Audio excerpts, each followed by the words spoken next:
Fala galera, agora sim, vamos lá falar sobre Guerra Fria. Galera, sem mais delongas, porque esse assunto ele já é extenso pra caramba, né? Todas as aulas eu venho falando com vocês, não dá pra gente fazer uma introdução muito grande porque é coisa pra caramba, tá? Já digo uma coisa galera, nós temos a quantidade de aulas que a gente tem sobre Guerra Fria é pouca, tá? É muito pouca na verdade, independentemente de qual colégio que você esteja. A gente tinha que ter quase que um curso inteiro para falar só sobre Guerra Fria, tá? Porque é um período de cerca de mais de 40 anos, né? Só que com muita coisa mesmo acontecendo, né?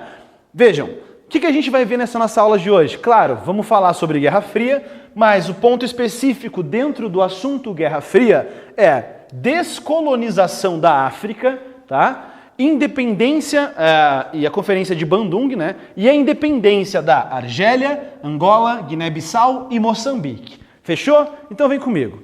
Nesse contexto aqui, a gente precisa lembrar do seguinte. O que significa descolonização? No período do imperialismo do século XIX, as potências europeias foram em direção à África para colonizar a África, no processo do chamado imperialismo ou neocolonialismo, né? Chegam lá e dominam boa parte do continente africano. Quais países fizeram essas ações? No caso, Portugal já dominava parte da África desde o século XVI, tá? Mas desse contexto de final de século XIX, decorrer de século XIX, nós temos como os principais colonizadores a Inglaterra, a França e também nós teremos uma região ali dominada parte pela Alemanha e a Bélgica, né? Não nos esqueçamos do Congo belga, né? O Congo belga onde o Leopoldo II transformou aquilo na sua colônia particular. O Leopoldo II, galera, tem que entrar para a história como sendo um cara extremamente truculento. Assim como a gente fala mal do Mussolini, do Hitler, do Stalin, a gente tem que falar mal também desse chamado Leopoldo II. O cara matou milhões de pessoas em busca de marfim, né? E ouro também, que eles vão encontrar uma pouca quantidade lá naquela região. Certo, galera? Então esses países vão sendo dominados, né, durante o decorrer do século XIX, no processo da chamada Segunda Revolução Industrial. Qual é o motivo pelo qual os países da Europa vão em direção ao continente africano e também em direção ao continente asiático, né? O motivo que eles vão para lá são os chamados 3 M's: matéria-prima, mão de obra e mercado consumidor. Tá? Eles precisam disso, só que eles não conseguem mais alcançar esses recursos dentro da Europa. Eles precisam se expandir. E nós estamos passando por esse contexto de Segunda Revolução Industrial, né, com a matriz do petróleo sendo importante e novas fontes e novos recursos são necessários. Então, qual vai ser o contexto de descolonização africana? Só um detalhe importante, a gente fala sobre descolonização africana e também sobre descolonização asiática, que a gente vê nas nossas próximas aulas. Bom, galerinha linda do meu coração, vejam só, a gente está falando nesse período, um círculozinho quase que bom, um dia eu aprendo. A gente tem aqui a Terra, não preciso nem te dizer, você está vendo nitidamente que isso aqui é a Terra, né? 3D. A gente tem o mundo durante a Guerra Fria dividido em duas partes, em dois polos de influência, que se você não está ligado nisso aqui ainda, você precisa se ligar o quanto antes, né? Isso aqui é muito importante, sem exagero. Se você não sabe nada de Guerra Fria, pelo menos isso aqui você tem que saber, cara. Tá? As superpotências que a gente tem dominando o mundo nesse período. Quais são? Estados Unidos da América de um lado e União das Repúblicas Socialistas Soviéticas do outro lado. Ok? Vamos lá. Quais as características defendidas pelos Estados Unidos? Professor, toda aula você faz isso. Pois é, bicho, porque é importante. Os Estados Unidos é defensor da democracia. O que mais? Defensor do capitalismo. Acabou? Não. Defensor também do liberalismo. Então os Estados Unidos vai estar buscando apoiar os países de acordo com essas perspectivas, né? E justificando as suas ações em busca disso aqui. Até hoje, não se esquece disso. E do outro lado, bonitos, a gente tem a nossa querida União Soviética. Valores do socialismo, né? Objetivando mais para frente alcançar o comunismo, que é o fim da propriedade privada defendida pelos comunistas e pelo Karl Marx lá desde o processo do Manifesto Comunista. Ok? Então, esse é o contexto de Guerra Fria que a gente está tendo. Estados Unidos de um lado, União Soviética do outro. Na aula anterior, a gente viu que eles estão se desenvolvendo militarmente, ambos possuindo armas nucleares, né? Os Estados Unidos primeiro, depois a União Soviética. Falamos sobre aquele processo da crise dos mísseis em Cuba, onde quase que o mundo entrou em eclosão, literalmente, por causa daquele processo, né? E é esse o contexto que a gente tem. É nesse período aqui que nós temos a descolonização africana. Pensa um pouco, são as potências europeias que colonizam a África. Depois da Segunda Guerra Mundial, essas potências elas estão destruídas. Como que a Inglaterra fica depois da Segunda Guerra Mundial? Quebrada. E a França, completamente destruída. A França é vencida já no começo da Segunda Guerra Mundial e invadida pelas tropas nazistas. E quais eram os países com a maior quantidade de colônias na África? Inglaterra e França. Então, nesse período que a gente vai ter aqui, pós-Segunda Guerra Mundial, é um período que nós temos as lutas pelas independências no continente africano e também no continente asiático, certo? Não se esqueçam desses ideais aqui, por favor, tá? Mundo pós-guerra, Segunda Guerra Mundial, né? Pós-45. Enfraquecimento dos países imperialistas, principalmente França e Inglaterra. Acabei de falar isso.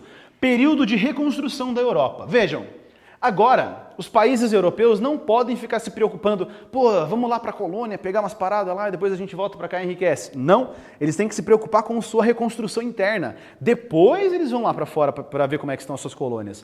Então, é nesse contexto que os países dessa região vão buscar conquistar sua independência. Certo? Nesse contexto de Guerra Fria, nós temos a criação da Organização das Nações Unidas, a ONU, que tem como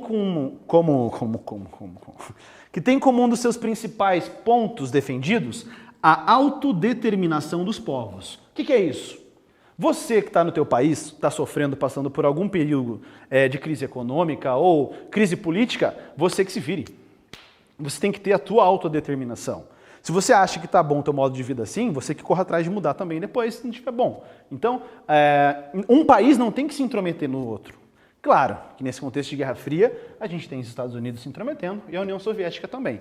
Mas mesmo assim, essa ideia de autodeterminação dos povos, desenvolvida pelo Kant, pelo Immanuel Kant, no século XVIII, com o seu texto chamado A Paz Perpétua, tá? Perdão. Essa ideia de autodeterminação dos povos vai dar origem à chamada Conferência de Bandung em 1955. O que foi a Conferência de Bandung? Uma reunião de líderes de países que estavam buscando a sua independência, países estes, tanto da África quanto do continente asiático, que vão estar buscando, querendo apoio para poder conquistar as suas independências, tá? Então a gente pode ver esse assunto escrito como descolonização africana ou independências do continente africano. Beleza? Olha só. Essa é uma imagem, galerinha, do continente africano, tá? Observa a quantidade de regiões que a gente tem. Aqui, é óbvio, nós temos uma legenda mostrando quando ocorre a independência de cada uma dessas regiões, tá? Mas é importante você perceber o tamanho desse território, a quantidade de regiões também que eram colonizadas pelos europeus. Primeiro ponto, pessoal, descolonização africana, falaremos desse país aqui, ó, você que é ninja em geografia, qual país é esse? A Argélia, né? Primeiro país que a gente vai estudar rapidamente a sua independência é a Argélia, tá? Tem um vídeo no Nerdologia excelente, excelente, excelente mesmo, sobre esse assunto aqui. Não tem como a gente ver detalhadamente todos os processos de independência. A gente vê os pontos principais dos principais assuntos, ok? Galera, nesse contexto de pós-Segunda Guerra Mundial, de Guerra Fria, principalmente na década de 50 e 60, nós temos o fortalecimento dos movimentos nacionalistas. O que é isso?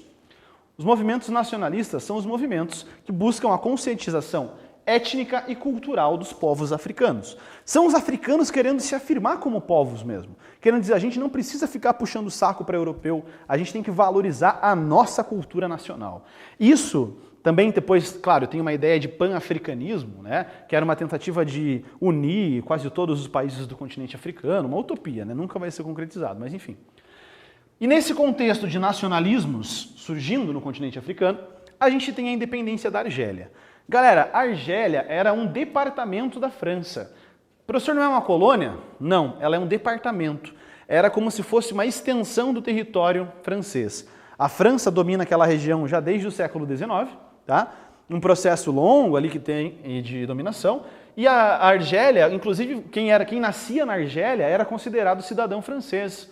Em aspectos eleitorais, quem nascia na Argélia tinha direito a voto, inclusive, tá? E a gente tem, por exemplo, lembra na final, teve uma Copa do Mundo recente que a França ganhou, não teve? Acho que teve, alguma coisa assim. E os principais jogadores da França eram jogadores negros, que aí até saiu alguns comentários no Facebook dizendo, aqui nós temos a seleção da França, né? A maioria dos jogadores eles eram negros de origem africana, de qual país? Da Argélia. Então eles eram argelinos que estavam defendendo a França na Copa do Mundo e foram lá os campeões, tá? Argélia é departamento da França desde o século XIX, nesse período de imperialismo. Nessa década que vai de 54, aqui, nesse período de 54 a 62, nós temos um movimento de libertação nacional, chamado Frente de Libertação Nacional, que é um grupo paramilitar que busca a independência da Argélia. Vejam, aqui, pessoal, a Argélia é um departamento da França. A França está totalmente devastada depois da Segunda Guerra Mundial. A França precisa se estruturar novamente, se reestruturar, então, né? Então, nesse período, os argelinos vão tentar buscar a sua independência. Essa Frente de Libertação Nacional vai começar a agir no território argelino e o governo francês envia tropas com cerca de 500 mil soldados para combatê-los, tá? Nesse contexto, a gente vai ter na França, parte da população era favorável a uma repressão, dizendo que esses argelinos não têm que conquistar a independência, eles pertencem ao território francês e vai ter que ser assim.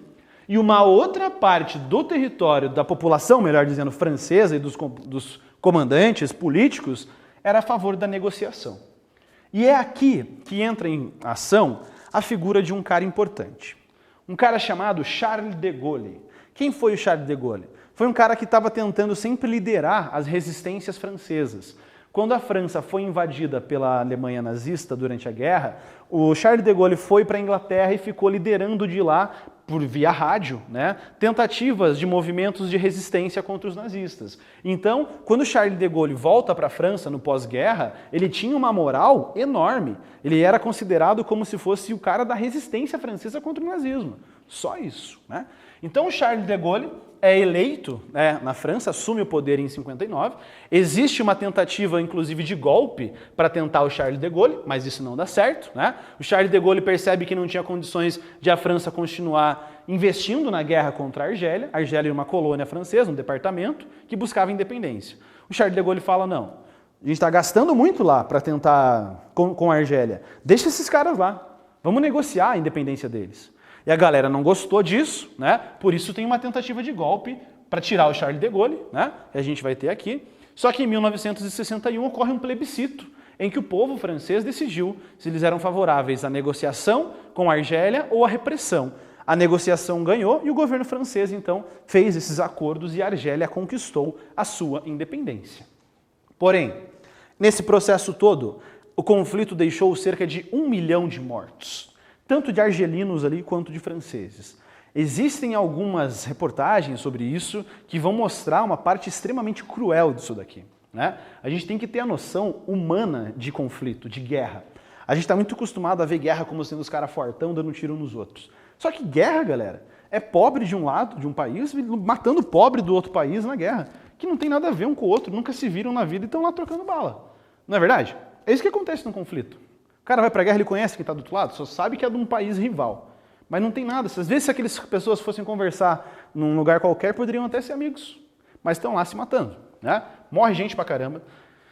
Tem casos de massacres que os franceses cometeram contra os argelinos que ficaram para a história, que é um negócio tenebroso também, que a gente não vai falar sobre isso agora, tá? Porque também não vai dar tempo.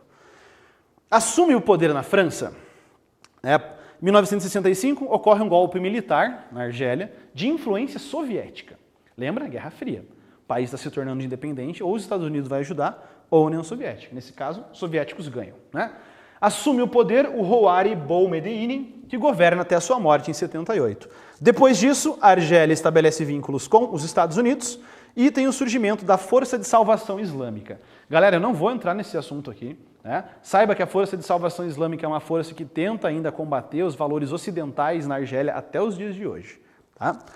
E a Argélia, depois desse conflito com a França, passa em um processo de guerra civil até 1995.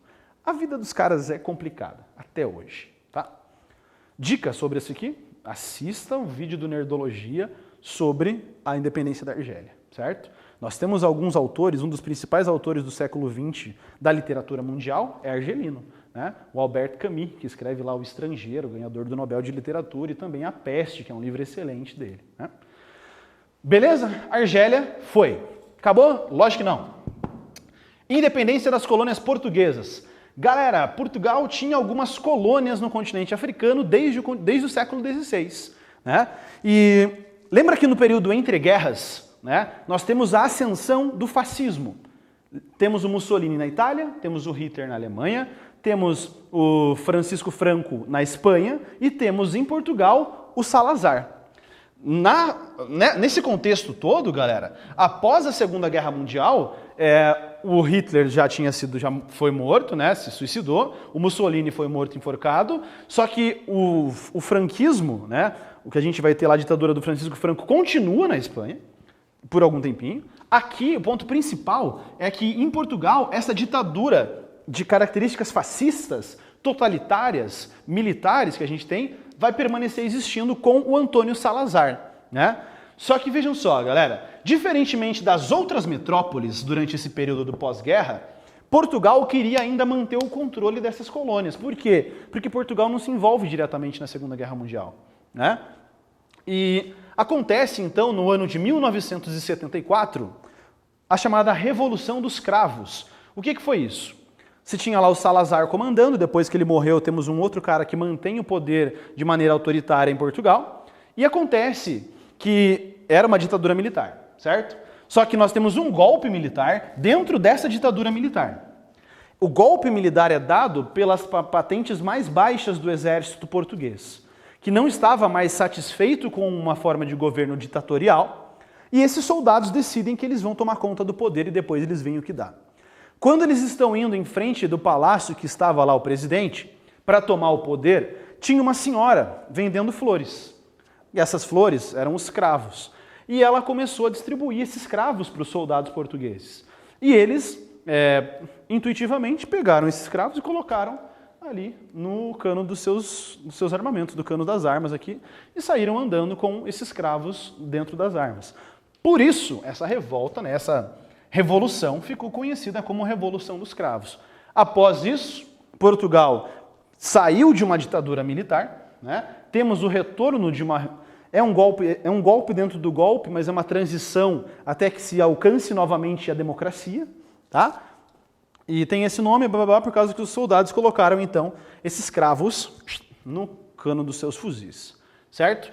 E nesse período, aproveitando agora que a Revolução dos Cravos havia acontecido, Portugal já não tinha mais tanto contato direto com as suas colônias. Portugal, que estava querendo controlar tanto, agora não era mais ditadura. Agora eles abriram mão de vez das suas colônias. Olha a quantidade de colônias portuguesas que existem. Aqui, ó. É muito território, né? E essas regiões vão buscar a sua independência após esse conflito da chamada Revolução dos Cravos, tá? Essas regiões falam português até hoje lá, né? O Whindersson Nunes tem um público grande, por exemplo, na Angola, para você ter noção da influência que o Brasil tem lá, tá? Bom, as independências das colônias portuguesas. Primeiro caso, Angola, né? A gente não vai ver detalhadamente porque não dá. Movimento Popular pela Libertação Angolana, né? O MPLA, grupo que liderou a revolução com apoio soviético. Ó, Guerra Fria. Ou um lado apoia, ou o outro lado vai apoiar. No Acordo de Avor de 1975, Portugal reconheceu a independência da Angola. Depois, Moçambique, um movimento chamado Frelimo, Frente de Libertação de Moçambique, grupo que liderou a revolução, também com apoio soviético. Guerra Fria, não se esquece. Guerra civil entre grupos apoiados pela União Soviética e outros apoiados pela África do Sul. Por que a África do Sul apoia? Porque a África do Sul tem características mais capitalistas, né? Nós temos o regime do apartheid sendo desenvolvido ainda lá na África do Sul, a segregação racial impositiva, né? Além desses dois, temos também o caso de Guiné-Bissau e Cabo Verde. O processo de independência assumiu características semelhantes, iniciando-se com a queda do salazarismo. O que é o salazarismo? A ditadura do Salazar em Portugal. Mas caminhando em direção à normalidade e democracia somente a partir de 1990. Vejam, de uma maneira geral, aqui só para você saber quais são os países, né? Cabo Verde, Guiné-Bissau, São Tomé e Príncipe, Angola e Moçambique, certo? Saiba do seguinte, esses países conquistam as suas independências, tanto a Argélia quanto as ex-colônias de Portugal, mas após essas conquistas a vida deles fica muito complicada, porque na maioria dos casos eles estabelecem uma ditadura militar, muitas vezes com características socialistas. Tá? E a vida dessa população após a sua descolonização não melhorou tanto quanto eles achavam que fosse melhorar. Por isso muitas regiões até hoje no continente africano são regiões conflituosas e buscam a paz. Certo? Beleza, galera? As atividades da plataforma sobre esse assunto já estão disponíveis. Eu sou o professor Juliano, até a nossa próxima aula e continuaremos falando sobre Guerra Fria. Beleza, galerinha? Um forte abraço para vocês e tchau!